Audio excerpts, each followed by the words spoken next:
Hey, good morning. My name is Art Ossello, I'm the Chief of Police here in Austin, Texas. I want to welcome you all here this morning, and most importantly, I want to thank you for your patience. This morning, we plan on giving you an update on the status of this investigation. I will open up the press conference, followed by President Penves and then Chief Carter.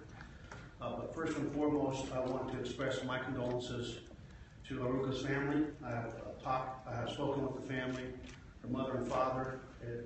No parent should ever have to bury a child, especially a beautiful young woman like Haruka with such a beautiful spirit.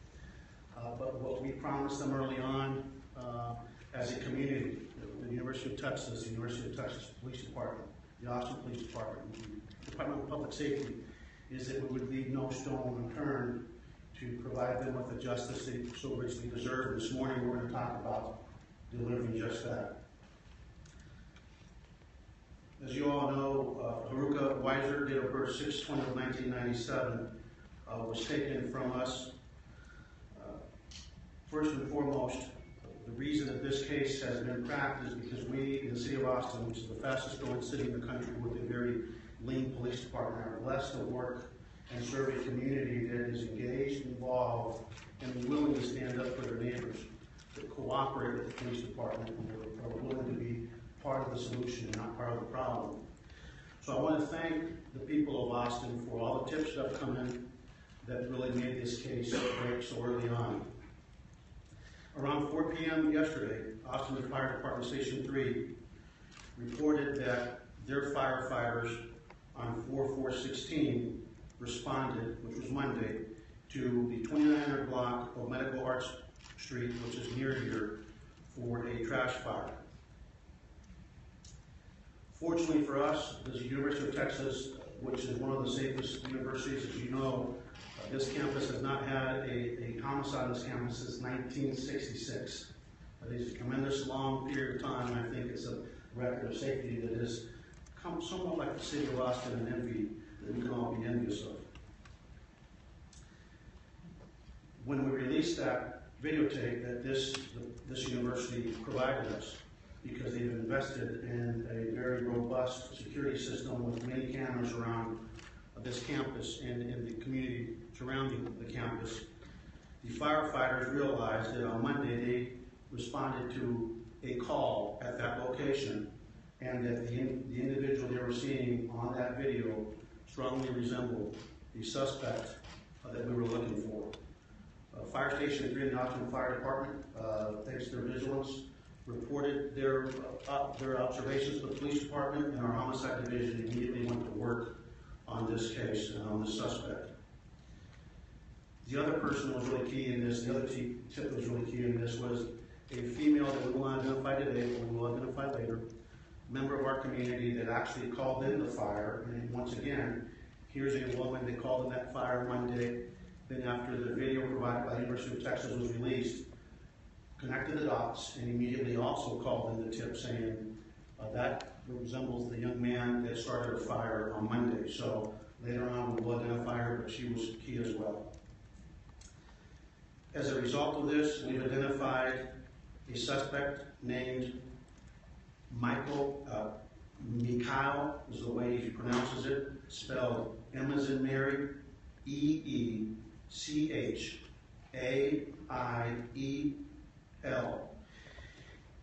Last name of Kreiner, CRINER. He's a black male. Date of birth of 6/30/1998. APD responded on the day of the fire this past Monday and transported the suspect Kreiner, to LifeWorks in order to provide him temporary shelter, for he was determined to be a homeless 17-year-old young man. The subject was also in possession of a woman's bike. AFD on Monday took possession of that bike for safekeeping.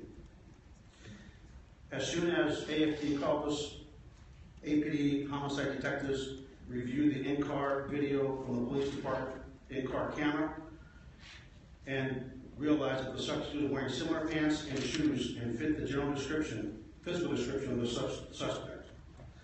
Also, the suspect had in his possession a small blue duffel bag resembling that of our victim, Haruka Weiser. APD responded to fire station number 3, and the bike in their possession resembled, again, that of the suspect.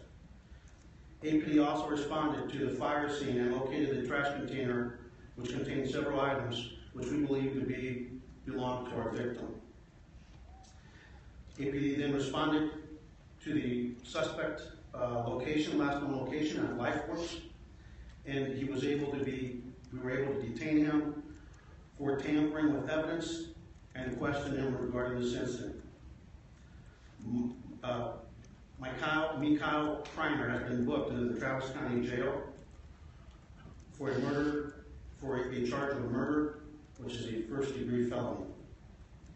This charge will be filed formally later this afternoon. It's important for folks to realize that this investigation is absolutely very active. We're nowhere near complete, but it's also very important for this community to realize that we are very certain that the subject we have in custody, the suspect is in custody, is the suspect responsible for the death of this beautiful young woman. A lot of parents are calling and asking, is our community safe, are our students safe? And again, I will tell you that the city of Austin is the second safest big city in the United States. It is an extremely safe city. Having said that, young people, please, as the parents of our beautiful victim said, let's take some lessons that we can learn and always be vigilant, no matter how safe an environment is. We need to be vigilant. Young people love to be on their iPhones, their iPads, their iPods. It's really important to just be very, very vigilant when you're out there, because unfortunately we know that there are monsters in society that would do us harm. The last thing I will say is that if you are a witness, if you recognize this suspect when we release this photo later on this afternoon, if you remember seeing him anywhere, we want to trace his activities leading up not just to this crime, but leading up to the day he was actually captured at LifeWorks. Please contact the Austin Police Department. Again, the investigation is very active and again, ongoing. Lastly, I want to share a message from her parents, specifically her mom. She told me, closing the conversation with me about an hour and a half ago, she said, "Chief, will you do something for me?" And I said, "Yes, ma'am. What would you like me to do?" She said, "Please tell all your officers, please tell everyone at the University of Texas, please tell everyone involved in this investigation, thank you. But also please tell them to take care of themselves and go home and hug your children, not once but twice."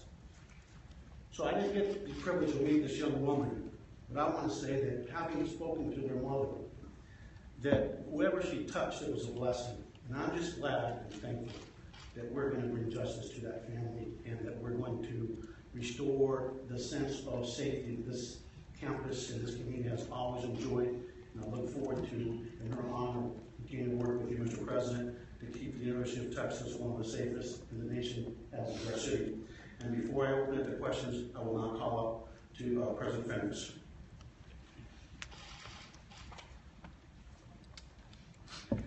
Well, thank you, Chief Acevedo. It really is an impressive work and collaboration among law enforcement agencies, Austin Police Department, Homicide Unit, Chief Gay, thank you, Chief Carter at the University of Texas Police Department, and quickly identifying, locating the victim, our dear student, and of course the Department of Public Safety and the support and active engagement that they provided. Thank you for your outstanding and rapid work in identifying and apprehending a suspect in this horrific crime. As you heard, the police and prosecutors still have much to do in order to bring justice, but the announcement this morning is an important development and it's a direct result of the outstanding police work and brings a tremendous sense of relief to our students, our faculty, our staff, and the entire University of Texas community. However, it is important that we remain focused on offering support to Haruka's parents. I met them last evening after the vigil on East Mall. I can't imagine a more heroic, courageous, and strong family under circumstances that no family should ever have to face. The university will continue to stand with Haruka's family. We will help them however we can to honor Haruka's life and what she stood for, and to make her death an occasion to look at the safety of our community and others, and to find some meaning behind otherwise meaningless and senseless death. As I said yesterday, our students expect to be safe. And as we talked about yesterday, we are taking measures and doing everything we can to improve the safety of the campus. The increased patrols that I directed earlier this week will continue for now, and I will be getting regular updates from law enforcement as the prosecution of the case continues. And the University of Texas Police Chief David Carter and others will work with DPS to assess campus safety and security in a very comprehensive manner, and we will take this as an occasion to do as Haruka's parents asked us to do, learn from this and make this a better community and a safer community for every member of it. Chief Carter. Thank you, Mr. President. Good morning. First off, I'd like to also extend my condolences again to Haruka's family. Obviously, this is a devastating loss for the UT community, as President Fenves has already indicated earlier this week. And it's clearly troubling for UTPD as well, but I really want to stress the importance of law enforcement partnerships. What you see here today is what this city, what this metropolitan area needs. We have APD as well as DPS working well together with UTPD. There are numerous areas that we will be focusing on and looking as we move forward to look at this in a holistic way, understanding that we are obviously taking this to heart as a police department. Our role is to keep our campus safe. Matter of fact, the UTPD's motto basically is protecting those who will change the world. We mean that. We believe this is a safe campus. However, this tragic incident has us redoubling our efforts, working with our law enforcement partners moving forward to find out are there areas that we can improve upon. There are three areas that I want to talk about that are very important to any police department, but especially UTPD at this time. As the President has indicated and directed, we will be looking closely at our physical environment here, working very closely with DPS to help us assess our campus in terms of its physical environment, its security protocols, and that's ongoing. We'll talk more about that in the future. Also, the things that are very important for any police department to do, and UTPD is doing this currently, and has been doing for the past year, is to actively look for any potential threats to our campus community. Obviously, in this particular case, we did not catch this young man or identify him prior to this. We recognize that. It's important to recognize that we are working closely with APD and going beyond our campus boundaries now. We understand that there are areas of concern west of campus, and that is something that we work with APD frequently on. We actively patrol that. We're going to redouble our efforts on that. It's very important to recognize that we're not singling out any one group of people, but we need to address threats wherever they might be found. Thirdly, and also is important, in this particular case, as Chief Acevedo has indicated to you, members of the community stepped forward and shared information. A safe community requires that there is good engagement with the police departments that are working to serve them and protect them. So we're going to continue engaging our student population. Not only is it important for UTPD to share information with our community, it's important for our community to share information with the police, whether it's APD or UTPD. In any case, any suspicious activity or information, we want to know about it so that we can